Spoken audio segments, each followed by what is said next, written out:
Kozhikode revenue ജില്ലാ school കായികമേള medical കോളേജിലെ പൊട്ടിപ്പൊളിഞ്ഞ ട്രാക്കിൽ നടത്തുന്നു എന്നതാണ്. ഇതിലൊരു ആശങ്കയുണ്ട്. നിഖിൽ പ്രമേഷ് തത്സമയം ഈ സ്ഥലത്തു നിന്ന് ചേരുകയാണ്. നിഖിൽ, നേരത്തെ ഞാൻ ചോദിച്ചത് എങ്ങനെയാണത് സംഭവിച്ചത്? മത്സരത്തിന് മുൻപ് ട്രാക്കിൽ അറ്റകുറ്റപ്പണി നടത്താതിരുന്നത് എന്തുകൊണ്ടാണ്? ഈ പൊട്ടിപ്പൊളിഞ്ഞ ട്രാക്കിന് വേണ്ടി ഫീസ് മേടിച്ചു എന്ന് പറയുന്നു. അപ്പോൾ ഇതിൽ അധികൃതരുടെ വിശദീകരണം എന്താണ്? ഇങ്ങനെ ഒരു സാഹചര്യത്തിൽ എങ്ങനെ മത്സരം നടത്താൻ കഴിയും? ട്രാക്കിൽ നിൽക്കുന്ന എല്ലാവരും പവലിയനിലേക്ക് വന്ന് നിൽക്കണമെന്ന് അറിയിക്കുന്നു. അനുജ, കഴിഞ്ഞ 3 ദിവസമായി, അതായത് ഇന്നലെയും ഇന്നും നാളെയുമാണ് കോഴിക്കോട് റവന്യൂ ജില്ലാ സ്കൂൾ കായികമേള ഇപ്പോൾ ഞാനുള്ള കോഴിക്കോട് മെഡിക്കൽ കോളേജ് സിന്തറ്റിക്സ് ട്രാക്കിൽ പുരോഗമിക്കുന്നത്. ഈ ട്രാക്കിൻ്റെ ഒരു അവസ്ഥ നോക്കൂ. ട്രാക്ക് നമുക്ക് പരിശോധിക്കുമ്പോൾ കാണാൻ കഴിയും. സിന്തറ്റിക് ട്രാക്കാണിത്. ഈ സിന്തറ്റിക് ട്രാക്കിൻ്റെ അവസ്ഥ എന്ന് പറയുന്നത് ഇത്തരത്തിൽ അറ്റകുറ്റപ്പണികൾ നടത്താതെ ഇതിൻ്റെ പല ഭാഗവും ഇത്തരത്തിൽ പൊട്ടിപ്പൊളിഞ്ഞ് കിടക്കുന്ന ഒരു അവസ്ഥയിലാണ്. ഇത് ഒരുപക്ഷെ അറ്റകുറ്റപ്പണികൾ നടത്താത്ത ട്രാക്കിൽ മത്സരങ്ങൾ നടത്തുമ്പോൾ അത് കുട്ടികൾക്ക് വലിയ രീതിയിലുള്ള പ്രയാസങ്ങൾ ഉണ്ടാക്കും. ഇത് എന്തുകൊണ്ടാണ് ഈ സംഘാടകർ മനസ്സിലാക്കാത്തത് എന്നുള്ള കാര്യം വ്യക്തമല്ല.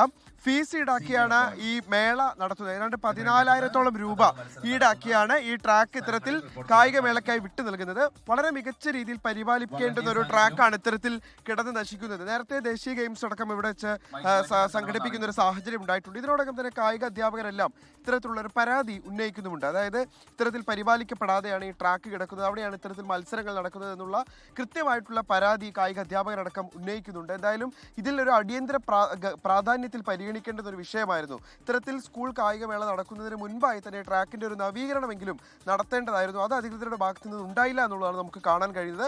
ഇപ്പോഴും മത്സരങ്ങൾ പുരോഗമിച്ചുകൊണ്ടിരിക്കുകയാണ്. നമ്മൾ കുട്ടികൾ വരുന്നത് നമുക്ക് കാണാൻ കഴിയും. മത്സരം പുരോഗമിച്ചുകൊണ്ടിരിക്കുകയാണ്. അപ്പോഴും പലയിടങ്ങളിലുമായി ഇത്തരത്തിൽ ഈ ട്രാക്കിന്റെ അപര്യാപ്തത ഈ മത്സരങ്ങളെ, കുട്ടികളെ പുറകോട്ടടിക്കുന്നുണ്ട് എന്നുള്ളതാണ് കായിക അധ്യാപകരടക്കം വ്യക്തമാക്കുന്ന കാര്യം.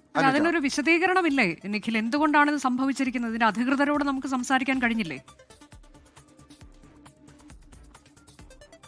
ഞാനിപ്പോൾ ഇവിടെ വന്ന സമയത്ത് അനുജ, ഒരുപാട് കായിക അധ്യാപകർ നമ്മളോട് വന്ന് ഇത്തരത്തിലുള്ള പരാതികൾ ഉന്നയിച്ചു. അവരെല്ലാം സർക്കാർ ഉദ്യോഗസ്ഥരാണ്. അവർക്ക് ഈ മീഡിയയ്ക്ക് മുന്നിൽ വന്ന് ഈ കാര്യങ്ങൾ പറയുന്നതിന് ഒരു പരിമിതിയുണ്ട്. അവർ പറയുന്നത് സാധാരണ ഇത്തരത്തിൽ മത്സരങ്ങൾ നടക്കുന്നതിന് മുൻപായി ഈ ട്രാക്കുകൾ നവീകരിക്കുക പതിവാണ്. അത് ആരുടെ കീഴിലാണോ ഈ ട്രാക്കുകൾ വരുന്നത് അവിടെ അതിൻ്റെ അതോറിറ്റിയാണ് ഈ മത്സരങ്ങൾ വരുന്നതിന് മുന്നോടിയായി ട്രാക്കുകളൊക്കെ നവീകരിക്കാറ്. ഇത്തവണ ഇവിടെ അത്തരത്തിലൊരു സാഹചര്യം ഉണ്ടായിട്ടില്ല എന്നുള്ളതാണ്. ഇതിപ്പോൾ നമ്മൾ കടന്നു വരുന്നൊരു മേഖലയാണ്. ഇവിടെ മാത്രമല്ല, ഈ റൗണ്ടിൽ നമ്മൾ ഉടനീളം പരിശോധിക്കുമ്പോൾ പല ഭാഗങ്ങളിലായി ഇത്തരത്തിൽ സിന്തറ്റിക് ട്രാക്കിന്റെ ആ ഭാഗം പൊളിഞ്ഞ് അതിന്റെ അടിയിലുള്ള ടാർ നമുക്ക് കാണാൻ കഴിയുന്ന സാഹചര്യമുണ്ട്. ഇത് ഗുരുതരമായിട്ടുള്ള ഒരു വീഴ്ച തന്നെയാണ്. അതായത് നമ്മുടെ കായിക കേരളം എങ്ങോട്ടാണ് കടന്നു ചെല്ലുന്നത്? ഇവിടെ കേരളത്തിൽ മെസ്സിയെ കൊണ്ടുവന്നത് കൊണ്ട് മാത്രമായില്ല, എന്ത് തരത്തിലുള്ള മാറ്റമാണ് നമ്മൾ കായിക മേഖലയ്ക്ക് നൽകാൻ പോകുന്നത് എന്നുള്ളതിന്റെ ഒരു പ്രതിഫലനമാണ് നമുക്ക് ഇവിടെ കാണാൻ കഴിയുന്നത്. എന്തായാലും ജില്ലാ കായികമേളയാണ്, അത് നമ്മൾ ഓർക്കണം. ജില്ലാ കായികമേളയാണ് ഇപ്പോൾ നടന്നുകൊണ്ടിരിക്കുന്നത്. അതിലാണ് ഇത്തരത്തിൽ മോശപ്പെട്ടൊരു ട്രാക്കിലൂടെ കുട്ടികൾ മത്സരത്തിൽ പങ്കെടുക്കേണ്ടുന്ന സാഹചര്യം ഉണ്ടായിരിക്കുന്നത്. അനുജ, അതാണ് വളരെ പ്രധാനപ്പെട്ട ഒരു വാർത്തയാണ് നിഖിൽ നൽകിയത്. റവന്യൂ ജില്ലാ സ്കൂൾ കായികമേള കോഴിക്കോട്ട് നടക്കുന്നത് പൊട്ടിപ്പൊളിഞ്ഞ ട്രാക്കിലാണ്. മെഡിക്കൽ കോളേജിലെ പൊട്ടിപ്പൊളിഞ്ഞ ട്രാക്കിൽ അത് കുട്ടികൾക്ക് വളരെ ബുദ്ധിമുട്ടുണ്ടാക്കും എന്നുള്ളതാണ്. മത്സരങ്ങൾ ആരംഭിക്കാൻ പോവുകയാണ്. നിഖിൽ പ്രമേഷാണ് വിവരങ്ങൾ സ്ഥലത്ത് നിന്ന് നൽകിയത്. ലോകത്തെവിടെയായാലും ഏത് സമയത്തും 24 വാർത്തകളും ഓഗ്മെന്റഡ് റിയാലിറ്റി പാക്കേജുകളും എക്സ്പ്ലെയിനറുകളും വിശദമായി കാണാൻ ഞങ്ങളുടെ യൂട്യൂബ് ചാനൽ നിങ്ങൾക്ക് സബ്സ്ക്രൈബ് ചെയ്യാം.